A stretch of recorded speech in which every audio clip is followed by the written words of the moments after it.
嘿，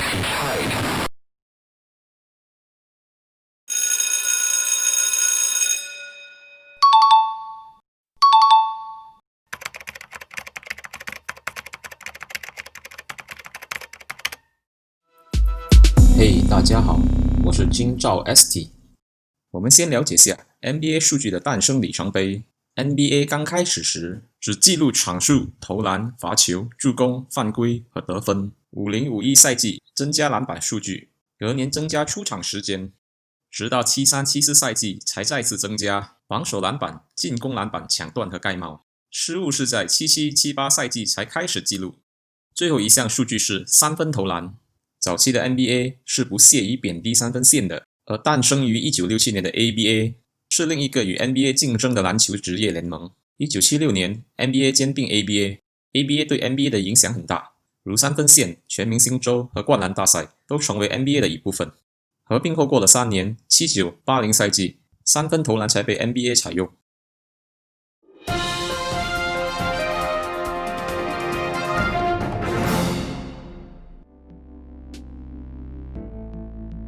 这是 NBA 截至2018-19赛季的历来球队场均得分和场均2分、3分罚球投篮次数。先提几件与这个影片的探讨结果关系重大的 NBA 重要事件。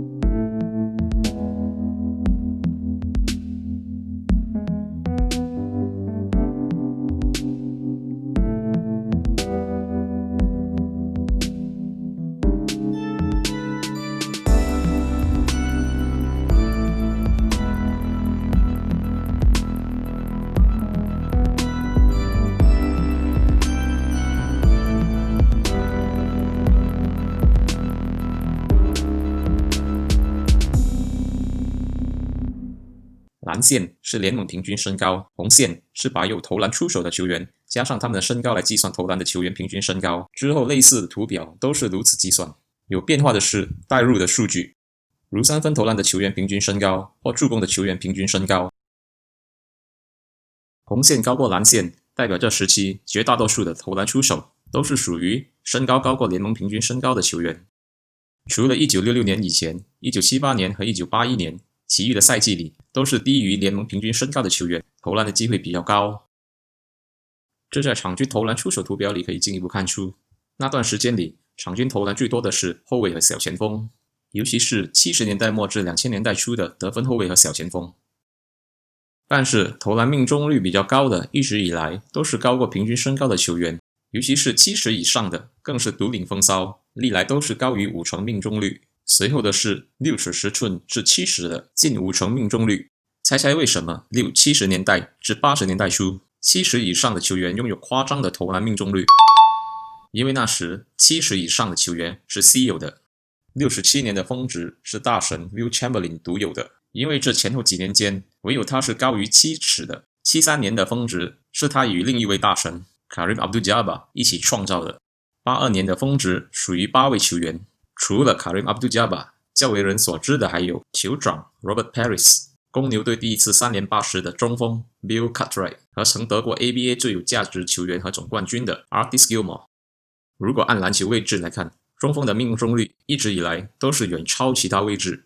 近20年来，尽管其他位置的命中率是介于45%左右，但是中锋独树一帜，就算是小球时代开始后也一直在增长中。难道近代的中锋也是三分高手？中锋的场均2分投篮都是保持在6至7次出手之间，而场均3分投篮也才在这几年间刚好达到1次。也就是说，近代 NBA 篮球三分投篮是一项必备的进攻能力，因为连传统上与三分投篮没什么关系的中锋场均都有至少1次，所以中锋的投篮命中率的增长与三分投篮无关，但也与他们2分投篮能力无关。怎讲呢？2分投篮的场上区域可以分为3个：中距离投篮、3秒区投篮和禁区投篮。中锋的投篮命中率之所以增长，是因为一、3区的命中率其实各自没有什么变化；2、跟随小球时代的步伐，减少中距离投篮。3. 得益于小球战术的特性，低位防守的牺牲，造就禁区投篮机会的增加。换种说法，就是投篮选择，命中率高的禁区投篮次数的增加，和减少命中率较低的中距离投篮次数。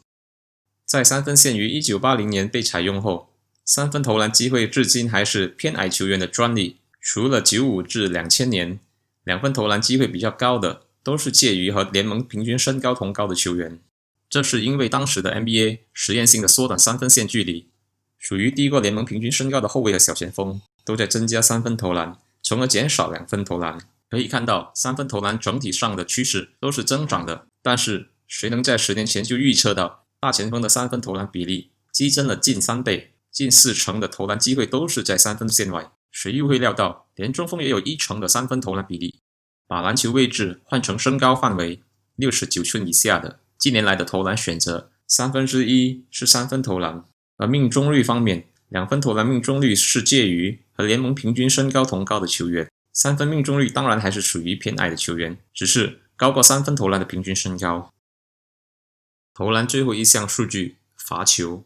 除了些许的几个赛季，罚球都是较高球员的机会比较多，当然机会多不代表命中率就高，比较准的还是介于平均身高的球员，而且是身高越高罚球就越差。6尺10寸以上的球员，这个世纪里的命中率是介于70%左右而已，低于平均身高的球员6尺6寸以下的命中率是75%以上。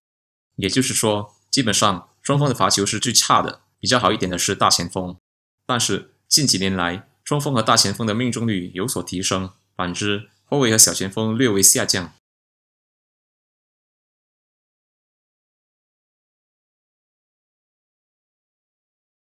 防守篮板总次数是逐年增加，自有记录起至2019年，这46年间增加了83%。进攻篮板总次数也是逐年增加，在90年代达到高峰，1998年后逐渐减少。无论是防守或进攻篮板，都是较高球员的强项。防守篮板球员的平均身高趋势和总次数趋势相反，在1987年达到峰值后逐年衰减，33年里跌了1寸。反观进攻篮板球员的平均身高，在1988年达到第一个峰值后，直至2016年都维持在6尺8寸这个身高以上，近3年来稍微衰减。场均防守篮板按身高范围来看，90年代开始变化不大，6尺7寸以下的场均2个，6尺7寸以上的场均4个左右。按篮球位置来看，除了中锋近15年来的场均增加了1个，其余的变化不大。场均进攻篮板按身高范围来看，除了6尺10寸以上的场均还能保持之外，其余的有下滑的趋势，尤其是身高6尺7寸至6尺9寸这个范围，原来是大前锋的场均进攻篮板的跌幅最大，尤其是在小球时代里下降了38%。70年代之前，犯规总次数略高于助攻总次数，70至82年各自互相交替领先，83至95年连续13年领先的是助攻。原来这段时期里有8位助攻排行榜上的大神，他们职业高峰期大多数都在这13年里。8人13年间相加起来的助攻量等于联盟一个赛季的助攻年总次数，或等于13年里总助攻次数的8%。小球时代里，助攻逐渐拉开与犯规的距离，2019年首次冲破6万大关。绝大多数犯规都是来自于高于联盟平均身高的球员。助攻方面，平均身高从87年高峰连续6年跌跌不休至93年低谷，主要原因是这期间6尺和以下的助攻总次数增长达到惊人的425%，拉低了平均身高。其次，之前提到的其中7位助攻大神身高都属于偏矮的，自93年后，助攻球员的平均身高有趋向联盟平均身高的倾向。近几年来，场均助攻有增长的是6尺10寸以上的大前锋和中锋。场均犯规比较多的主要是偏高的球员，在2019年有所回升之前，大前锋近些年来的递减是最明显的。整体来看，就算每个时代的打法不一样，但是抢断和盖帽这2项总次数的数据基本没变。平均身高方面都是跟随联盟平均身高的步伐，除了抢断这几年来的保持不变。这可以从场均抢断中找到原因。6尺10寸以上的略有增长，反观其余的有所衰减。场均盖帽基本上没变化。打篮球时失误是很常见的，尤其是拥有统帅进攻和球权的控球后卫，所以绝大多数的失误来自于低过联盟平均身高是正常的，因为大多数的控球后卫都是身高6尺3或以下的。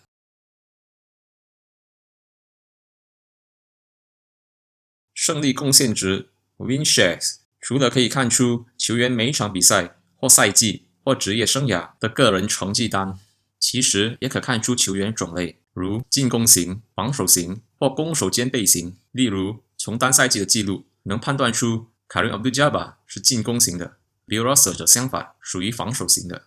可以看出90年代前统治联盟的是偏高的球员，90年开始的20年统治联盟的是介于联盟平均身高的球员，2010年后又回到偏高的球员手上。原因有：1. 联盟平均身高略微下降；2. 6尺10寸以上的 Win Shares 增长；和3. 6尺10寸以下的 Win Shares 衰减。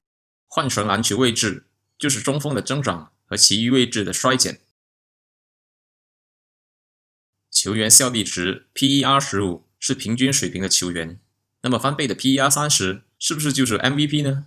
实际上，史上单赛季 PER 最高是 31.8， 仅有23次单赛季里有球员的 PER 超过30，其中 Michael Jordan 和 LeBron James 各有4个赛季。不看1980年之前的 PER， 直至2007年，比较高 PER 的球员都是介于或低于联盟平均身高的，2007年后则属于高过联盟平均身高的球员。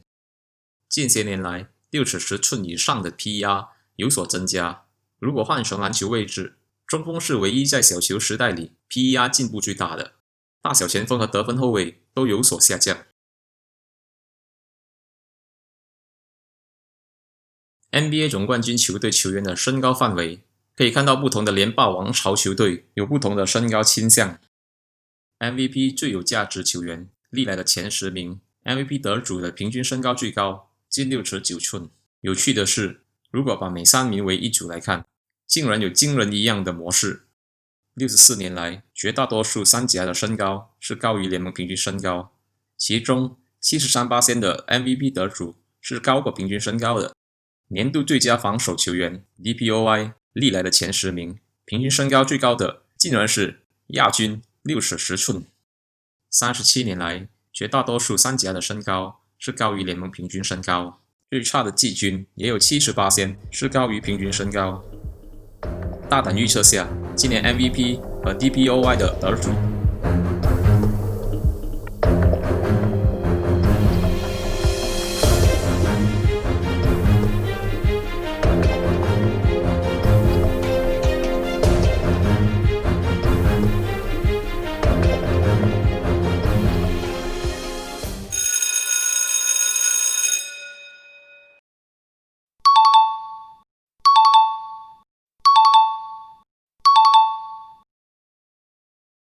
谢谢观赏。